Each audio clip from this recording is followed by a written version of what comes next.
Greetings, all my relatives. It's such an honor to be here today with all of you in this very significant Canadian moment, and to be on the ancestral lands of the First Peoples here. This story is a really important story for us. It's really our story, not just an Aboriginal story. It's about our shared history. And unfortunately, it's a shared history where everything, if everything could go wrong, did go wrong. I have wondered many times how it went on for so long that little children could be treated the way they treated little children in our great country. Generation after generation after generation, and nobody raised a voice. Nobody raised a hand and said, wait a minute, aren't these little children worth something? Or don't they have value? And all of you in this room who are parents and grandparents know exactly how deeply we love our children. Yet in this time, it was so difficult. And so this really is about you as well. You may not have lived in that moment, but those who were here before you lived in a moment. And this is still our country. If you choose to be a Canadian whenever you came here, that history that belongs to this divine place belongs to you as well. And so it's our responsibility as human beings, caring, loving, compassionate human beings, to think about what exactly happened here in this beautiful place that we now call home. I'm inspired, though.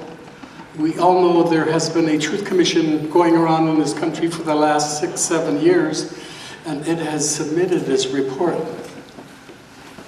I was in Ottawa in June when they submitted the report, and there were 5,000 or 6,000 people sitting in this great room. Many of them were survivors of residential schools like I am. And Justice Mary Sinclair and the commissioners read out the highlights of the report. And it was as if time had stopped for people like me and others who went to these schools, as if we waited forever to have somebody in officialdom acknowledge that these things did happen, that we weren't born less or worse, that it wasn't our legacy to inherit pain and despair and hopelessness. And so when he concluded, there was a point in there where he said, and Canada, you did all this. He listed a litany of all of the initiatives that began to tear down Aboriginal society and its traditional laws and worldview and everything else. He said, Canada, you did all this. You committed cultural genocide on the Aboriginal people of this land, and the whole room erupted. People hooted and hollered and stamped their feet, and people like me cried. We were so euphoric that somebody had validated these deep buried feelings we had had for so long. And I looked around, and there was one gentleman who was sitting there.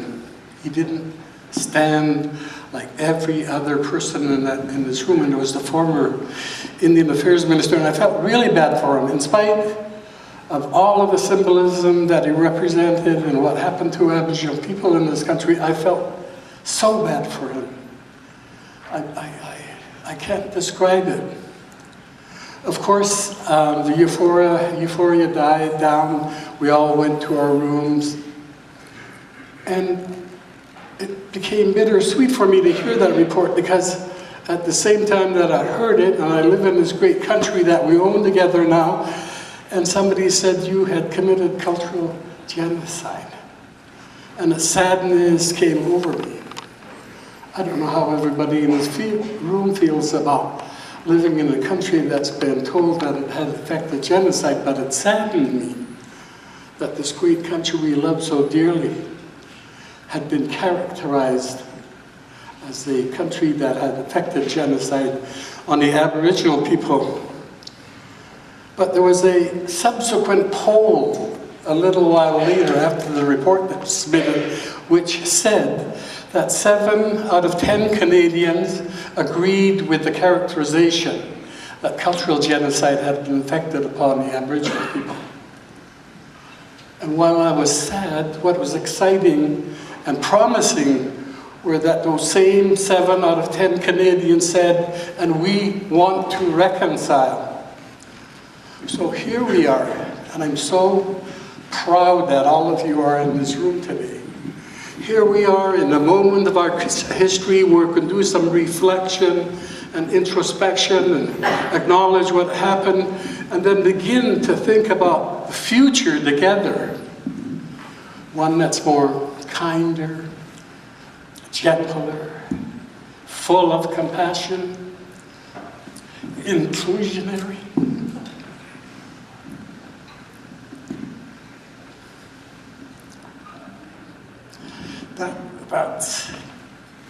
It's like waiting for a miracle.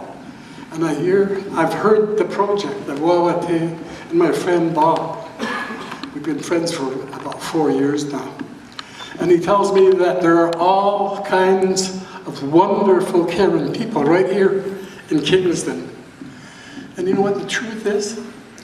That across Canada, there are many, many, many Canadians who do care and could do something if they knew how or what to do. So we have this opportunity as Canadians in this moment to begin to think deeply about who are we? Who are you? What is it that we can do to elevate ourselves to our highest societal consciousness and create the lives for all of our children so that they grow up with a sense of value and purpose, and being loved and belonging to this great country? I see some of our servicemen here. I know you're proud of our country. Everybody in this room is proud of our country. But we have the opportunity to make it greater, to lift it higher, so that every child born here has a opportunity to share the same potential, to walk side by side with each other, to live together in dignity. And that's why you're so important. Everybody in this room, everybody, absolutely everybody, can contribute to this notion of reconciliation, that we can do better than what we've been doing, and that we can have that vision together about the future. I see endless potential for reconciliation. And there are, I don't know how many people in this room, maybe 300-400, and there are probably 300-400 perspectives right now on what we think reconciliation is. And from the get-go, every perspective here is important. And all we need to do is have the dialogue that creates understanding between us, that transforms our relationships, and soon begin to find those ways to reconcile. I have to tell you, it won't be easy. It's a contested idea, both from general society, from many quarters, and from our own societies from many quarters. But we have to be bold, brave, courageous, visionary, to hold the course and say, yes, we can make this the greatest country on earth. And I spoke a little bit about the Truth Commission of Canada. The world has been watching us here. There have been many commissions around the world. Many of those have failed to measure up to the expectations and the outcomes that people desired of them. And so here, they're watching us. And I think that we can do better, just better, and bring about the outcomes that we want for all of our children. So I'm really happy to be here.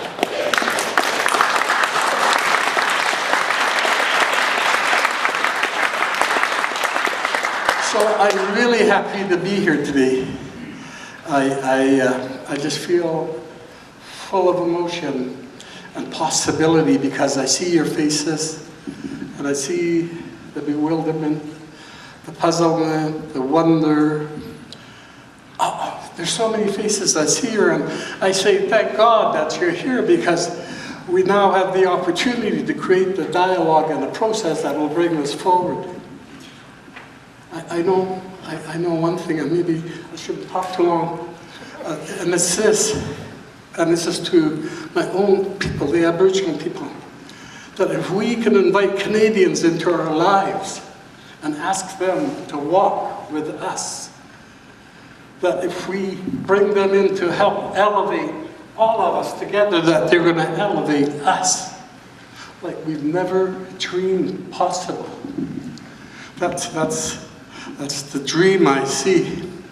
Every Canadian being part of this journey called reconciliation.